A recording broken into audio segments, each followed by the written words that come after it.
Γεια σας φίλοι μου καλοί. Καλώς ήρθατε και πάλι στο κανάλι μου. Πάμε σήμερα να φτιάξουμε ένα χοιρινό στη γάστρα. Θα το περιποιηθούμε καταλήλως και θα το ψήσουμε αναλόγως.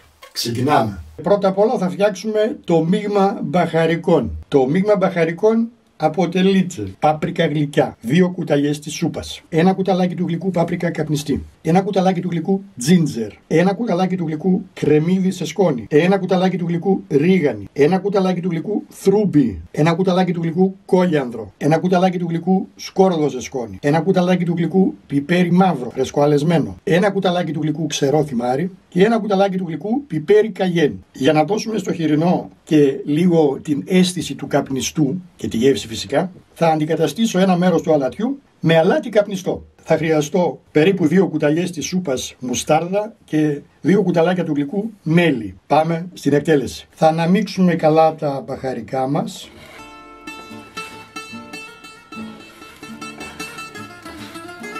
Για καλύτερη ανάμιξη θα τα ρίξω μέσα σε ένα βάζο.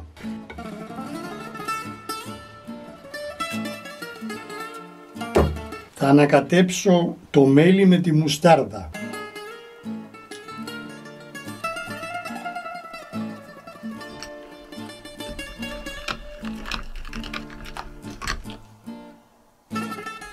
Θα ανακατέψω και τα 2 αλάτια μαζί. Το καπνιστό αλάτι ήταν σε νυφάδες και το έχω περάσει λίγο από το γουδί για να είναι λεπτό. Έτσι θα κολλήσει καλύτερα πάνω στο κρέας. Έχω εδώ ένα λαιμό, είναι ακριβώς 3 κιλά, μαζί με το κόκαλό του. Επάνω είναι και οι 2 τελευταίες μπριζόλες μετά το λαιμό. Σαν πρώτη φάση θα τον περάσουμε με το αλάτι, με το μείγμα καπνιστό και απλό αλάτι. Θαλασσινό αλάτι πάντα, θα το τρίψουμε να κολλήσει λιγάκι επάνω, να μην μας φύγει μετά.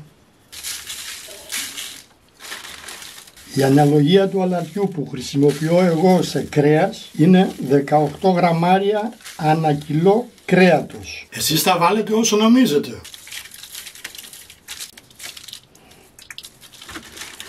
Η επόμενη επάλυψη που θα κάνω είναι με το μείγμα μουστάρδας μελιού.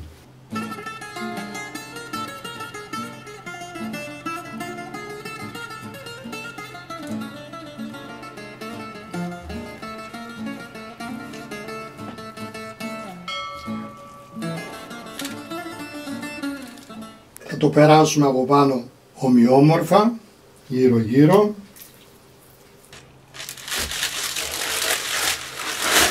Έχουμε ανάψει το φούρνο στους 160 βαθμούς στις αντιστάσεις και προθερμαίνεται.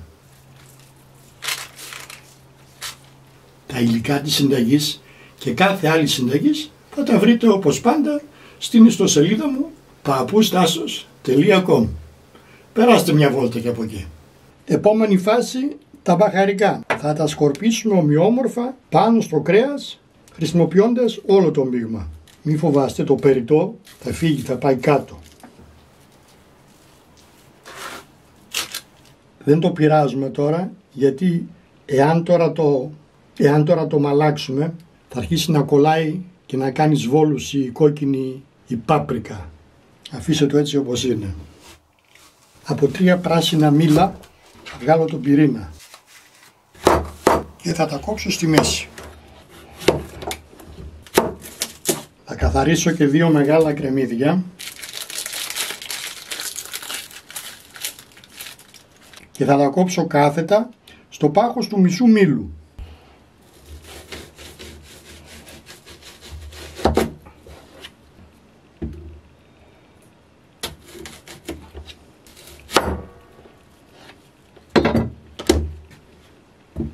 Θα στρώσω τα κρεμμύδια και τα μήλα στον πάτο της γάστρας σαν βάση, να πατάει επάνω ο λαιμός. Θα ρίξουμε μπαχαρικά και στο κάτω μέρος, εκεί που είναι τα κόκαλα. Θα το βάλουμε στη γάστρα με τα κόκαλα από κάτω.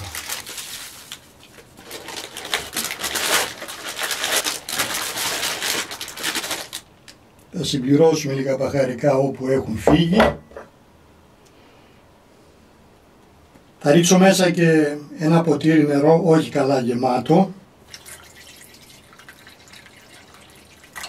Και πάμε για το φούρνο να ψήσουμε στους 160 βαθμούς τις αντιστάσεις για 3 με 3,5 ώρες. Αν θέλουμε για συνοδευτικό, βράζουμε μερικές πατάτες και τις κάνουμε πουρέ. Εδώ είμαστε. Εδώ είμαστε. 3 ώρες και 1/4 στους 160 βαθμούς με καπάκι κλειστό. 20 λεπτά στους 160 βαθμούς με καπάκι ανοιχτό. Πιάσαμε μέσα ακριβώς 90 βαθμούς. Αυτό θέλαμε. Θα το βγάλουμε τώρα από τη γάστρα. Όπως είναι τώρα θα το σκεπάσω με αλουμινόχαρτο.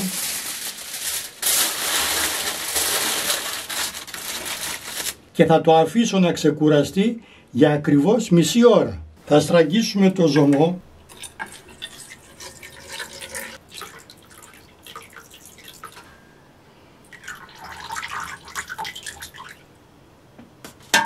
Θα αφαιρέσουμε τη φλούδα από τα μήλα. Όλα λιώσαν, όλα λιώσαν.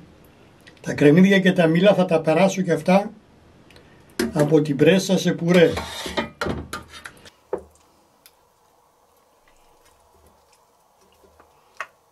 Θα ρίξουμε πολτό μέσα στο πουρέ και φυσικά ζωμό. Προσοχή όμως, γιατί είναι πάρα πολύ έντονη η γεύση τους.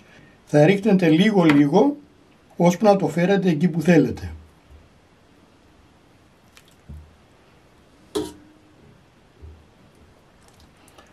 Ανακατεύουμε, δοκιμάζουμε και προσθέτουμε για να μην μας γίνει λύσα.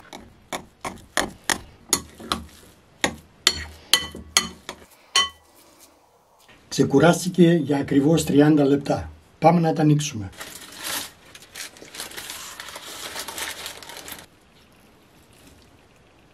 Αυτό που θέλω να δω τώρα είναι να δω αν ψήθηκε όπως πρέπει.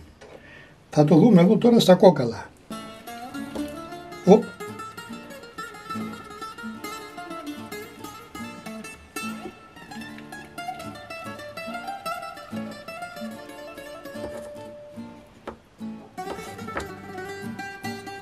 Τα κόκαλα βγαίνουν με το χέρι.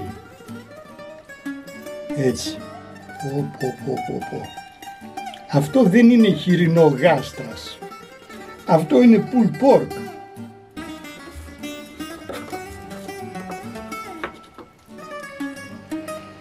Όλο το κόκαλο μαζί. Να το παρακαλώ. Ορίστε.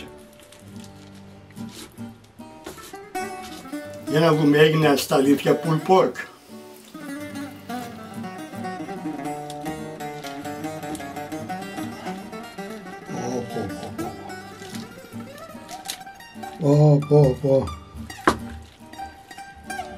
Πράγματι έγινε pulled pork. Χοιρινό τραβηχτό. Αυτό κι αν είναι ψήσιμο. Πώς λέγει η παροιμία? Χωριό που φαίνεται, κολαούζο δεν θέλει.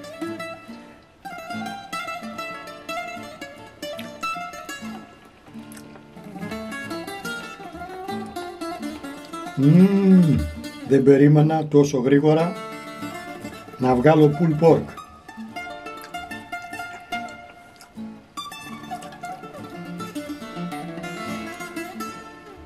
Η δε κρούστα από πάνω άπεχτη.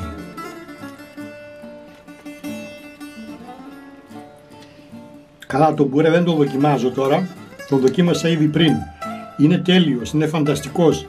Με όλες αυτές τις γεύσεις που αφήσανε τα καρικεύματα, το μήλο και το κρεμμύδι, έγινε ένας τέλειος πουρές. Να περνάτε καλά, φίλοι μου. Τα λέμε πάλι στο επόμενο βίντεο. Ως τότε, γεια σας.